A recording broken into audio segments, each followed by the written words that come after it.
Attention pro athletes. Want to secure your financial legacy and thrive off the field? Oakbridge Wealth Management, led by wealth manager Chris Anicetti, is your dedicated financial planning ally. But don't take it from me. Take it from the Dallas Cowboys' Tyler Biadasz. He says, Chris set goals financially and has been incredibly impactful in my journey in the NFL. Experience our customized, comprehensive approach, trusted by top NFL players. Don't leave your financial success to chance. Connect with Chris on Instagram at OakbridgeWM_Anicetti. That's OakbridgeWM_ANICETE, and let Oakbridge Wealth Management guide you across the goal line. Bergstein again, big opening, pass by, pass 10, Berkel's a man, and he goes all the way to the 15-yard line. 17 yards of the terror. Welcome back to the Believe in Badgers podcast on the Believe Network, presented by BetOnline.ag and Oakbridge Wealth Management. Once again, I'm Matt Perkins, joined, as always, by Badger legend, the Hebrew Hammer himself, Matt Bernstein. Bernie, how are we feeling today? Dude, we're undefeated. 1-0. 1-0, baby. I feel great. I mean, do you know how much fun it is to watch football again? Especially Yes, Badgers. I do. Everything's new. I love it. Literally, my Instagram feed is only scrolling. It's like Badgers, Wisco, Badgers, Wisco. It's like there's nothing else that I have besides Wisconsin football outside of my family, which I'm, representing for my daughter today. Dude, There's we're really nothing 1-0. else you need, though, either. I mean, is there anything else you need besides Badger football? Because I really don't think so. No, as you can see, I'm not in my usual corner of the world. I'm in Virginia, and I wore my Wisconsin shirt everywhere yesterday. It was great. So I wanted everyone to know who we're representing. My wife did too, and she looked at me and was like, how much of a dorks are we that we're like rocking our Bucky so like we're the coolest people in Virginia? Like, how dare you? But no, I know we're going to get into it, but man, it's so good to, see the Motion W on a helmet rocking out. It's exciting. Yeah. The whole game to me was exciting. It was very exciting. I mean, obviously kickoff to a new era, and we will get into all of that here in just a second. But before we do, want to remind everyone listening, watching, or however you are consuming this show that we are presented by BetOnline.ag, where they continue to be your number one source for all of your online sports wagering needs. You name it, they've got it over there at BetOnline. Guess what? Football season is officially in full swing. MLB pennant race is coming down to the wire, kind of. But in all the other sports, NFL kicking off next week, your Jets and my Bills on Monday Night Football, Bernie. That's going to be a lot of fun. We've got, everything. Soccer is in full swing here as well. So no matter what your sport or your game is, they've got it over there at betonline.ag. Head on over to the website or use your mobile device to head on over and sign up today and get a 50% welcome bonus with our promo code BELIEVE. That's BLEAV. Bet Online, where the game starts. Bernie, it's time for Monday Morning Fullback, like we always do during the season. We're going to go about 20 minutes talking the good, the bad, and the ugly of what we saw this weekend. But we're positive guys, Bernie. You and I are both positive guys, so we got to start with the good. And I'm going to start with the most basic thing. The team came out with a new offensive system, new defensive system, kicked the rust off, and got a win. I think that's a good thing to start with. I 100% agree. The good to me was that as the game progressed, you saw us getting better and better, more confident. And you know what? When you need guys to step up, I thought we had two guys in particular who literally took the team on their backs. And, in Braelon and Chez, who these guys look like they're on a whole new level of playing. Like, they were just silky smooth in the backfield, making cuts. What I love is that, Braelon had 17 carries, Chez had 13.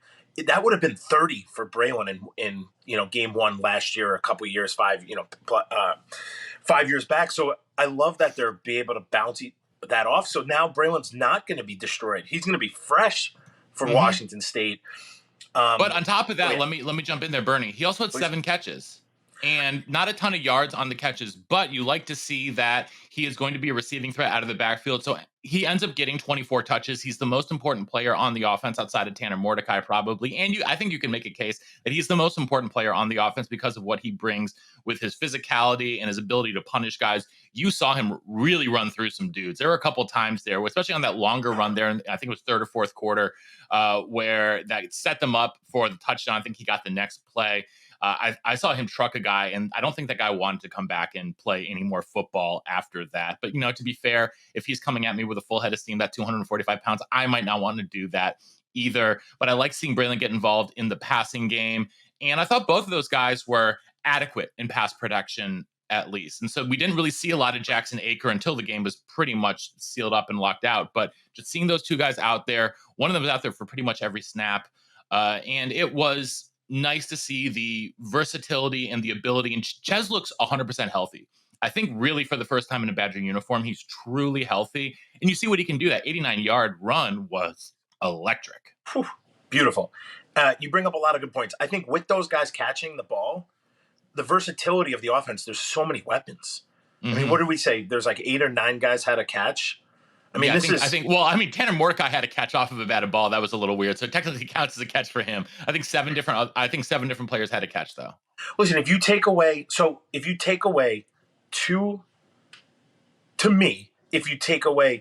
interceptions, one I'm going to go with one was a mistake, and one he just tried to force it. It wasn't really a mistake. The guy wasn't not open. He just threw it threw it behind him. And the guy just undercut it. So outside of those, you really, I mean, what else? Like we had like 7 drops. I mean, and I guess my ugly would be we started too slow.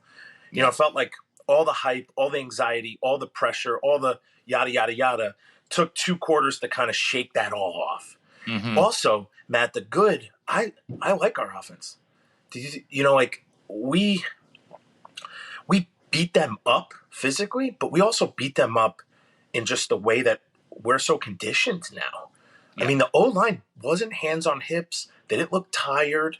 And to me, the O-line did a pretty solid job. There's a ton to learn from, but they did the run game especially.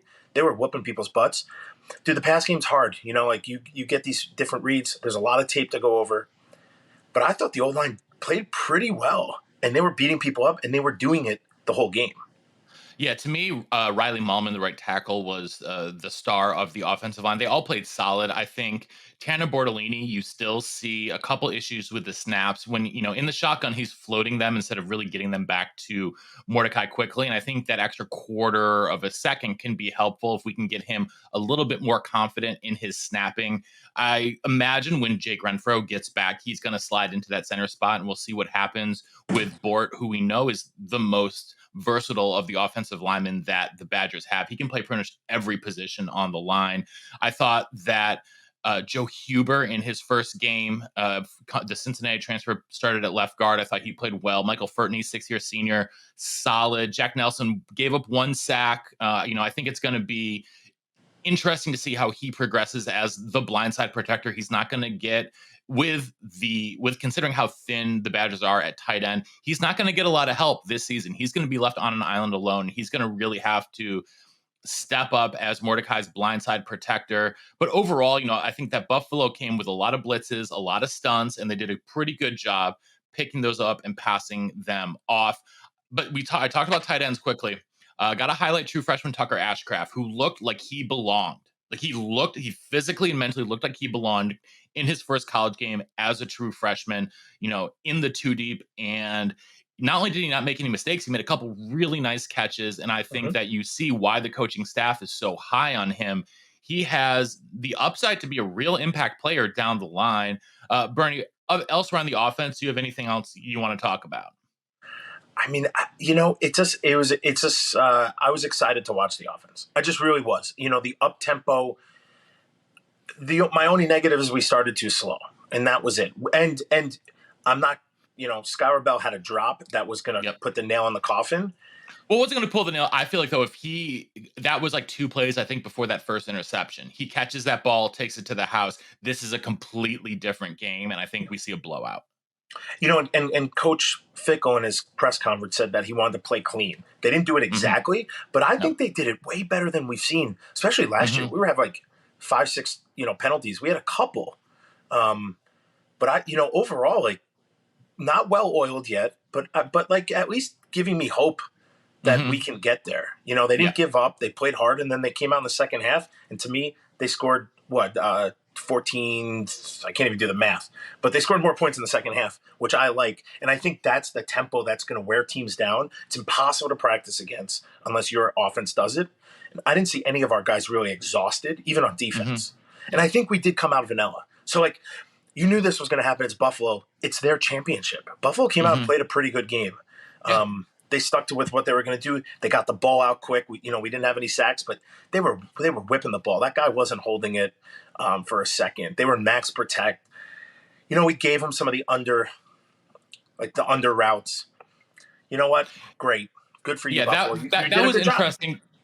That was interesting. I think they did a good job on the broadcast commentary talking about how the defense is not only switching from the 3-4 to a 3-3-5, but they're switching from a very heavy zone team to a very heavy man team. And you saw, I think Alexander Smith of the corners played a really nice game. He was really solid in tackling on the outside. He got through some blocks to make some good tackles, even in the backfield on some of those quick screens and stuff like that. He was a standout to me on the defense, as was Jake Chaney. I think Jake Chaney, as sort of, we have three true starters at inside linebacker, right? Only two of them might be on the field at any given time, but they have three starters. They've talked about that. Jake Chaney, I think, made some really, really big, important plays in big situations. And I can't say I'm surprised. I mean, he is literally a carbon copy of Chris Orr, and he looks like Chris Orr out there on the field to me. Other good stuff that you saw on the defense, Burn. I thought Jordan Turner, those guys, the inside backers were everywhere.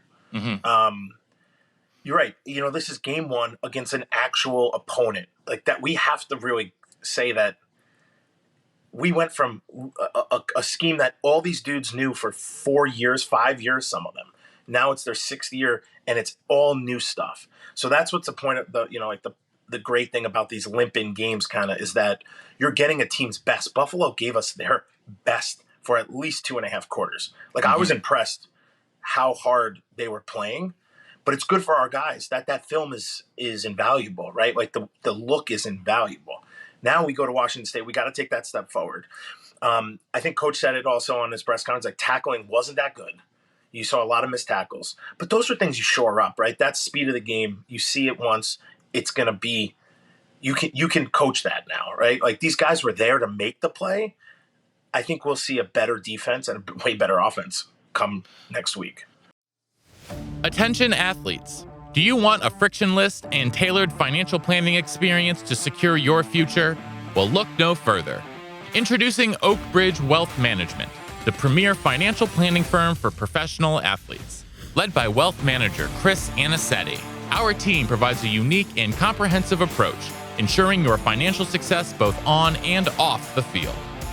We understand the unique challenges you face as a professional athlete, from managing cash flow habits to planning major business purchases and navigating complex contracts. That's why we've developed a proven process, working closely with our strategic partners to provide seamless solutions for your unique financial journey.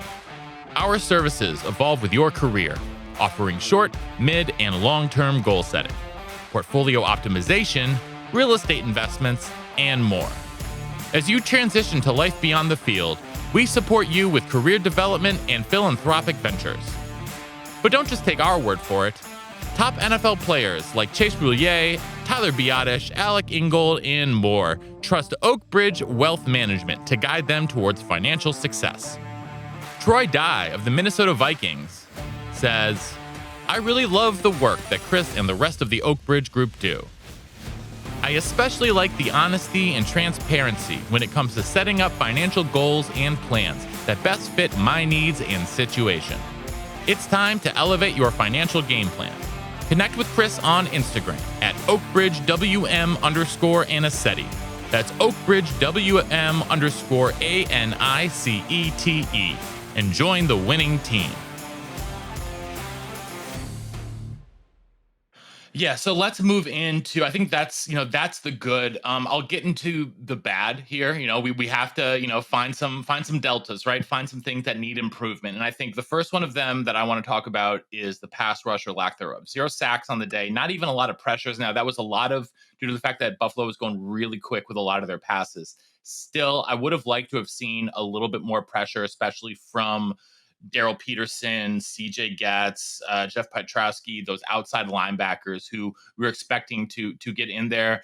they didn't. And I, like I said, I think that is a lot by design, but it's something that is going to need to change a little bit once the Badgers get into playing tougher opponents, because you need those big plays. You need those sacks, especially on, maybe a second and long to really force a third and really long instead of a third and manageable kind of thing. And I expect that to change a little bit. I think we saw very, very vanilla scheme wise defense and offense, quite frankly.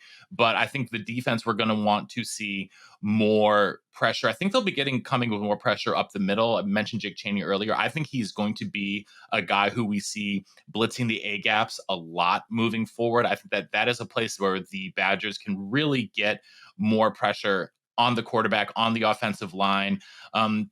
Because those defensive linemen are asked to really just grab and hold up blocks. They were a little bit thinner. Isaiah Mullins was out with an injury. He's a guy that the Badgers, I know, expect to contribute a fair bit. So not having him, I think, was a little bit tough because he's someone who's really good at occupying blockers.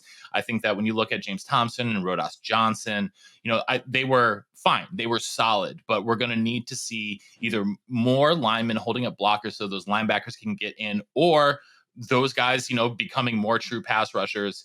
So that, I think, for me on the defensive side, that was probably the biggest issue that I ran into. And just some missed tackles, guys going for big hits instead of wrapping up. I think we saw that a couple times. And I know the instincts, especially with a lot of these safeties coming downhill, these linebackers coming downhill, they want to hit stick guys, but sometimes you just got to wrap up. Sometimes you just got to wrap up and stop the guy. So moving to the offensive side of the ball, nothing really bad. I think that second interception from Mordecai was not a good throw. That was just, I think that was an ill-advised throw. The first one, he throws a little bit behind receiver. The trailing defensive back makes a really nice play on the ball. I'm a little bit nonplussed about that, but the second one concerns me a little bit more, especially when you're trying to salt the game away. Don't force it there. You can. Well, they got points off of that too, right? Yep, they got a touchdown off of that. In a big game, that's a big mistake. Yeah. I won't cut you off, but keep going. No. I'm done. Matt Perkins, you're doing great, man. For the first one, man, you are doing my best. Beautiful. Here's what I will say. Tanner's going to, first off, he played pretty well. I mean, he what I liked is he wasn't forcing things. He except for two times, he was throwing. He looks like he was making reads. It doesn't look like he felt comfortable, like trying to get out of the pocket. So I think there's a lot of that he could have done, right? Yep. Like there was a lot of times when he was like by himself. I think he'll come into that. He might have played a lot of football, but this is his first game with a new coach in his third program, right? So we got to cut him a break. To me, to only miss 7 targets and have one be a drop, it's a pretty good day for him. He went 190. I think it was actually 2 drops. So 2 drops. So what did we say? He went 26 for 34? Something like that? It was 24 for 31. So literally 5 misses and 2 were picks and 2 were drops, right? Yeah. So the guy played a pretty solid game for what we asked him to do. And Phil Longo said it best. He's like, if they're going to give us the run game, we're going to take it. And they did. And they did that, and they opened things up. And so all I'm saying is 2 bad passes. One, I think he's trying to make a play. Like all this anticipation. What I kept saying during the game is like, guys, don't get away from the game plan. Mm-hmm. Don't try to do things because everyone in the stands and watching expects 50 points. Like, don't do it. Don't go there. Like, hey, coaches, just relax. Guys, it's the second quarter. Like we're playing Buffalo. If you coach them correct, we're going to be fine. Like, that's what I kept saying. Like, let's just chill. Do the game plan, short passes, dink and dunk down the field, and you're going to have a big play. And outside of Skylar Bell, that would have been a big play to me. That was a big play. The pass to Chimmery for the touchdown, that was a big play. That was a nice play downfield. So my bads are this little. I think Chimmery's a playmaker, and we got to get more touches in. That's why him being on special teams is important. Yes, he was the highlight of special teams, because I wanted to get to the ugly, because my ugly was special teams. I mean, it continues to be the running theme of believe in Badgers is ugly special teams. The kickoff out of bounds. You have one job. You have one job, and your job is to not kick it out of bounds, and you kicked it out of bounds. And I'm not. If you're a kickoff specialist, you cannot you can't be kicking out of bounds, giving them the ball at 35-yard line. I'm sorry, unacceptable. Punt game was meh. I expected more. It was meh. Yeah, the return game, Chim was good. I think having Chimry back there, like you and I talked about last week with Jake Coco, I think it's a good thing to have one of your playmakers, and it's another way to get the ball in his hands. Yep. In the special teams, he had a couple of returns. He made a couple cuts. He made and got positive yardage. I think on both of his returns, he got 2 returns, 17 yards. That's not nothing. That's 17 yards closer to the goal line. So I'm not mad at it. No, I think my ugly is very small too. My ugly is that we just were too slow coming out of the gates. I mean, we scored, but then we didn't do anything for a while, and we kind of let Buffalo dictate a couple things, which we can't do, right? Like we have to be the dictators and not the dictated. So I think there's that, But again, everything's brand new. I don't think on offense we were anything more than a little bit. We put some fudge in the vanilla. Like we weren't really crazy, but I think all these things will change. Washington State, I think we'll see Georgia Southern. We're not going to really do much, but Washington State's our real, that's a real game for us. We lost, we're going game there. It's a big deal, and then the Big Ten starts. And I think these warm-up games, non-conference games, are going to help us tremendously because we're the team that needs it the most. We're not doing the same things we did every year. We probably do none of them. So it's really exciting. And so to me, that's what excites me is that if we're in the basement of this offense, even the defense too, if we're in the basement, we can't go down. Like we can only go up. And listen, it's exciting to see guys play well. If Tanner didn't throw those 2 picks and Skylar Bell caught that ball, dude, he looks like an all-star. Yeah. So we're really, but that's how important 3 plays are, right? Kicking the ball out of bounds to me people are like, oh, it's not a big deal. But in a game, that's a huge deal. That's huge. The field position alone changes the game. So these are mistakes that you're right, can't happen. I think they're also first-time games. Like, listen, I played in a lot of first or non-conference games where teams came in and we literally stunk it up and lost. So, UNLV. That's one at least. I mean, it's bad when these things happen, when you lose. But it happens. But, so to get ahead of it, to win, and to do it in a way that was methodical but yet a little bit exciting. Imagine if this offense throws the ball down the field, throws it to a back, hits all these short routes, has 9 guys catch a ball, not counting Tanner. Think about the spreading out. How do you defend it? It's impossible.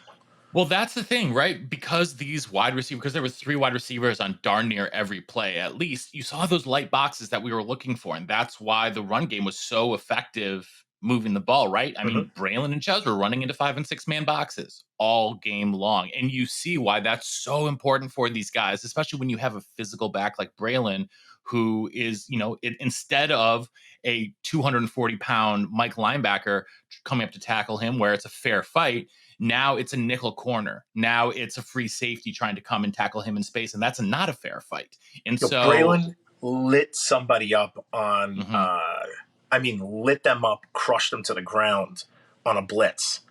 And I was like, oh my God. And maybe technically they say he gave a sack up, but that's the play is for him to cut that guy, right? So the play's supposed to be thrown.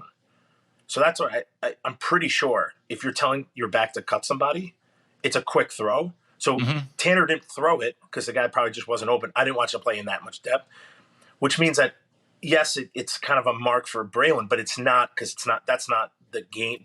The game plan is not that. So, I think pass protection, it's exciting, man. To watch Braelon just destroy somebody who's blitzing, it's really means a lot that even him as the best guy and probably on our team to step in front of somebody, it's work that usually you gave the Grosheks of the world, like the third guy who's like, I'll do anything to play, and no heat thrown to Groshek. He did it very well. I didn't even want to do it. I was like, put Greg Root in. He'll block in. He'll stand in front of somebody. It's impressive, right? And I think you're going to see these guys do more and more to try to win and do it in a way that makes sense. Mm-hmm. I mean, that it's always great when we talk, and the ugly is like we kicked it out of bounds one time. Yep. Hey, We listen, didn't have that many. I'm gonna find that ugly. I'm gonna find it, and I'm gonna What did talk we? about it. Like what? What do we used to say? Like last year was like special teams was ugly, penalties were ugly, and like we didn't do that. Drops, No. Turnovers. Really, like we dominated the line of scrimmage. I thought, hey, even though we didn't have, I thought Jim Tressel played a very vanilla, soft game, and Mike Tressel. Sorry, Mike. Jim is the guy that haunted my dreams for a little bit. Yes. I thought Coach was, they had 6 guys in the box protecting. We had 3 or 4 rushing. You can't. The only times we did start blitzing, we were getting at least close. We were getting home a little bit, and we also hardly had Jordan Turner. Yeah, and that's the thing. Next week he's going to be out for the first half with that targeting penalty against Washington State. So, and now again, inside linebacker is one of the strongest positions on the team. You'll get Muma and Jake out there, and you won't see a huge drop off. Now, Jordan Turner is the best cover linebacker of those 3 guys. But you didn't have Muma wasn't blitzing that much, and when they do, these guys are ferocious. But I think that's the game plan, was to not do that, right? Yeah. So, or we just didn't need to. Yep. We didn't need to do it. We didn't need to do a lot against Buffalo. They stuck with us. It looked like it was a heavyweight battle, but it really wasn't. We just didn't finish these small things. Which, if we get these things, sewn up, they score maybe what? Not even. They score 3 points, and we score 50 points, and it's a whole different ballgame. Absolutely. And all right, well, and we're complaining we're finding nits to pick. They still had over 500 yards of total offense. So I'm not really going to go there. So we're going to go out this year. We're going with the Believe 6-pack. We're going with our Believe in Badgers 6-pack. Our top 6 players from the game. So starting with the game ball, our number 1 is Chez Mellusi. I think Chez just the 89-yard run, and overall he was the dude, man. He was the dude. Our number 2, Braelon Allen, 1 and 2, you could kind of, swap those 2 in and out for each other. They were both fantastic. Number 3, talked about a lot, Jake Chaney. Jake Chaney was in the didn't have the most tackles or anything like that, but he was super impactful while in there. Number 4, Tucker Ashcraft. Huge debut for the freshman. He looked good catching the ball. He looked good blocking. Just kudos, hats off to him for stepping into a really thin tight end position that has been decimated by injuries, and great job to him. Number 5, Alexander Smith, the cornerback. I thought he was the star of the defensive backfield, making some of those big plays, some of those coming up, making some of those big tackles. And number 6, Will Pauling, operating out of the slot. We haven't talked about him yet today. He looks so comfortable in the slot, and you see why Phil Longo loves slot receivers just as much as he loves his family. Big things coming for Will Pauling. Will not be surprised when he's leading the team in catches and yards this season. Bernie, wrap it up for us. What's the one thing you're looking for going into Washington State next week? I mean, it's a revenge game. I would like to see the offense have a couple more big plays in the air. I mean, obviously we watched the run game just tear it up. But if you're Washington State, you're going to say, we got to stop these guys again. But now we have all these weapons, right? I liked Ashcroft. I thought he played great. I want to see DK get the ball a lot more. I want, Bell to get the ball a lot. I want all these guys to get the ball a lot more. And I think they will. I think it will happen. We didn't need them to step up because the run game was so special. I think the O-line is right there. And I actually think they bullied a little bit. So I was pretty happy about that because that's what I really wanted. But I'm looking for a team to start fast. I think this team can do it. Just relax. Don't read the hype about, Fickell's going to take us to the promised land. Like, guys, let's just play our game. Just play our game. It's going to happen if you just do that. There's no reason to take all this unneeded, pressure and anxiety into all these games. We did it. We won. We're 1-0. Let's go in there and let's revenge whoop Washington State's behind. Let's do it. We are 1-0, and I am looking forward to next week, and we are looking forward to a couple more shows between now and then. We'll be back twice more this week with some special guests coming your way. So until next time, we appreciate everyone tuning into the Believe in Badgers podcast on the Believe Network, presented by betonline.ag and Oak Bridge Wealth Management. Until next time, on Wisconsin. You know it, baby.